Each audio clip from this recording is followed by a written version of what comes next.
tregon pejgamberi sallallahu alaihi wasallam se është për momenteve shumë emocionale, momenti kur njeriu ballafaqohet me madhinë e tij subhanahu wa taala. Kjo është pika e për t'i dhënë llogari atij, që thot Ibn Abbas radhiyallahu anhu se pejgamberi sallallahu alaihi wasallam ka thonë: "Ma minkum min ahadin illa wa sayukallimuhu Allah, laysa baynahu wa baynahu tarjuman."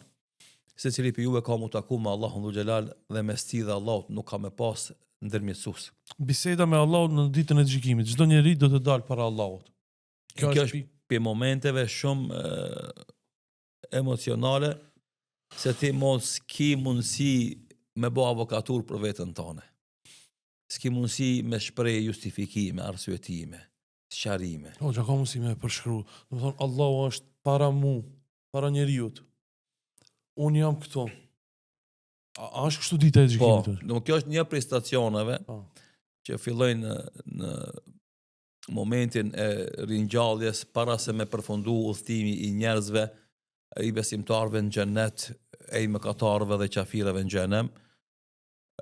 Një prej stacioneve është ky stacion ku secili njeri, masi i shef veprat e tija çka ka bë, vjen në bisedë individuale, personale me madhinë e tij Allahun dhul xhelal. Allahu akbar. Normalisht ai nuk e shef madhinë e tij formalisht, sepse akoma është faza para xhenetit. Te vetëm xhenet besimtarët e shohin Allahun dhul xhelal. Është privilegj. Po, ajo është e veçantë. E këtu gjithë njerëzit, domethënë. Edhe besimtarët e jo besimtarët e kanë këtë takim me Allahun e Madhërisëm, ata nuk e shohin personalisht Allahun, po e dinë se janë bisedë me Allahun e Madhërisëm. Edhe Allahu dhul xhelal fillon me i fol atij njeriu për të babat e tij. Subhanallah.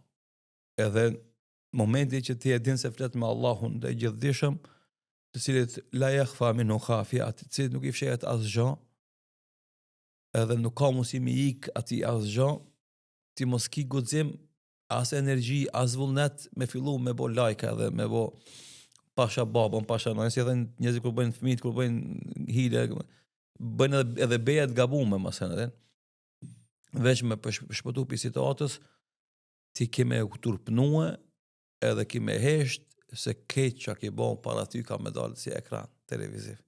Të e themi na si koment si sharim, se nuk është në rjetë.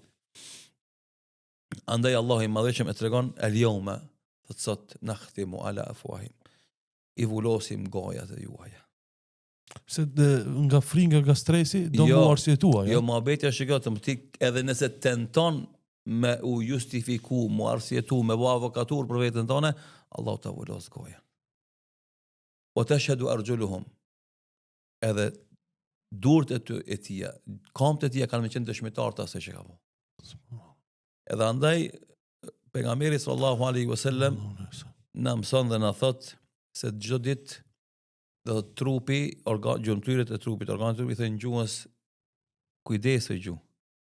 Se çka fol ti, s'është më rëndësi sa më rëndësi është çka bëjmë na. Se në momentin kur ti ke me desh me u arsyetu për atë që bëjmë na, a na urdhënon ti, na urdhënon zemra e njeriu, atëherë na s'kena mundësi mu arsyetu para Rabbul Alaminit se keq çka kemi bërë kena mi kallëzu. Andaj është për momenteve që avokatura nuk bën dobi, ku secili njeri keq çka ka bën, ato publike dhe ato sekrete i dalin parasysh, edhe e vetë shkon tu turpnu, të ul kokën, të nis me kajt, të nis mu arsyetu. Nuk ka ndim nga shokët. Mirë, po s'ka as pasuria, as fama, as pushteti, as miqësia, as prindi bile. No, largot. Do të një për momenteve që nuk ka krijes më të msheshme ndaj fëmijësve se nana për fëmijën e vet. Edhe nana zakonisht janë gatshme me djeg veten, me sakrifiku veten për fëmijën e vet. Ama në këtë moment, Allah i madhëshëm tregon se këto nuk ka si raporte. Thot fa idha ja'at as-sakha, dhe kur ndodh kiameti, yawma yafirru al-mar'u min akhi, a dit ik njeriu nga vllau i tij, wa ummihi wa abihi, nga nana dhe baba i tij, wa sahibatihi wa bani, nga gruaja dhe evladi i tij. Pse? Li kulli imri'in yawma idhin sha'nun yughni, sepse secili njeri ka aq punë veta, aq telashe veta, tash i mjaftojnë ato probleme që i ka, s'ka vakt më marrë me tjetër kanë. Edhe prindi që kujdes për ty vazhdimisht, ku ti ke qenë i vogël, ku ti ke qenë i smur, ku ti ke qenë të urit, ai sot len. Nuk ka mundësi me të ndihmu. Edhe janë momente që na S'po du me lënë gjysë këtë na momente i ka të tregue edhe na duhet mi kujtu se kanë me ndodhë të momentet. Sigurisht kanë me ndodhë, Ai që ka po vepra të mira, E. pak pozitive, sigurisht ai që ka vepra të mira, del para Allahut. atër ka me u gëzu me të mira që ka bo dhe ka me farëndru dhe madhnu Allahun vazhdimisht që ja ka mundësuar me bo mirë. Se e din në ato momente besimtari se këtë ki sukses nuk është i ti, por është ndihma që ka dhënë Allahu dhu xhelal. Normalisht Allah e ndihmon besimtarin që e shef në zemrën e tij se ai ka mirësi dhe ka zemërvrasi. Dhe ai moment ka me qenë gëzim i tij i madh. E përmend Allahu dhu xhelal ata njerëz të cilëve u vjen regjistri në dorën e djathtë, domethënë regjistri i veprave të mira. Do thot ata ditë gëzohen dhe kthehen tek familja e tyre të gëzuar dhe të kënaqur. Subhanallah. Që është gëzimi dhe kënaqësia më e madhe është ky moment, momenti kur të vjen regjistri i veprave të mira, kur vjen bisedë me Allahun edhe domethënë këtë e kaluam Këtë ato okay, është pastër, edhe është momenti i gëzimit që normalisht pastaj vjen edhe faza tjetër e udhëtimit, është ura e siratit, edhe kalon atë me shpejtësi marramense si vetima dhe pastaj vendosesh në xhenet ku i shijon ato dhunti dhe begati që Allahu i ka përgatitur për robët e tij të devotshëm në atë formë që ti s'ke mujt as me paramendu as me fantazu. Allahu na mundsoft. Amin, gjithve inshallah. Një pikë që e kum regjistru është nga hutbeja, është pa pendim nuk ka shpëtim. Po, do thot andaj na kur flasim për vdekjen, që është fundi i jetës son, është fundi i mundësisë me bë vepra të mira, po edhe me bë vepra të këqija, i themi njerëzimin përgjithësi ti vazhdimisht duhesh më u pendu se pendimi të ndihmon me i fshi gjunat e tuja edhe me të met veprat e mira tuja që i ke bë, ku dash para Allahut me pas llogarit lehtë edhe me llogarit domethënë të suksesit. Pra atë pejgamberi sallallahu alaihi wasallam tregon hadithin e tij se Allahu i madhreshëm e shtrin dorën e tij të pranimit të pendimit gjatë natës që të pendohen ata që kanë bërë mëkate gjatë ditës. Dhe shtrin Allahu i madhreshëm dorën e pranimit të pendimit gjatë ditës që të pendohen tek Allahu ata që kanë bërë mëkate gjatë natës. E tash kjo mundësi i vjen njeriut 2 herë në ditë.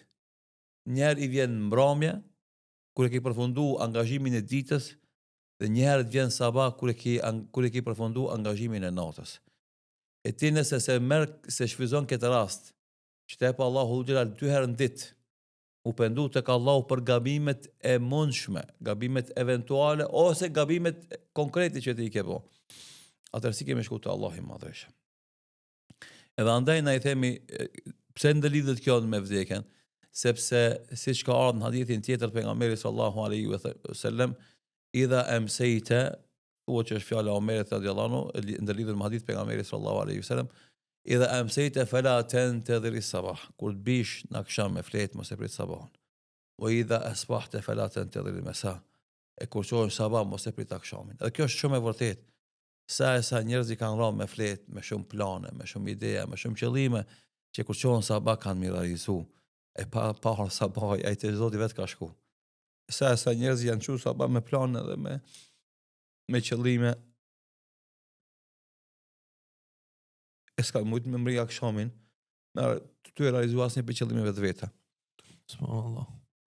E pendimi është i kërkuar në këto raste sepse gjithna kemi mangësi dhe gabojmë edhe dobësohemi e të kërkojmë falje çdo herë kur shtrohemi në shtrat para te Allahu xhelal të pendohemi tek ai që nëse është kjo nata e fundit e jona që na e kemi